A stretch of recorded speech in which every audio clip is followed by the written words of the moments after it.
Welcome to MiConvert. In this tutorial, I will show you how to convert VRML files to DAE format, completely free and online. Open your browser and search for VRML today MiConvert.com. Click on the first result to go straight to the converter.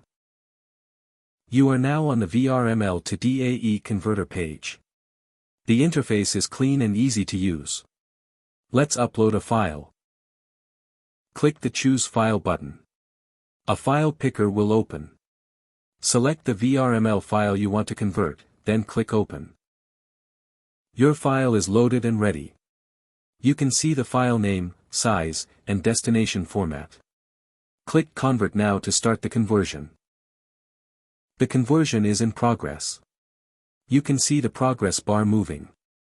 This usually takes just a few seconds. Done. Your file has been successfully converted. Click Download to save the DAE file to your computer. That's it. Visit MiConvert.com for more free conversion tools. Subscribe for more tutorials. Thanks for watching.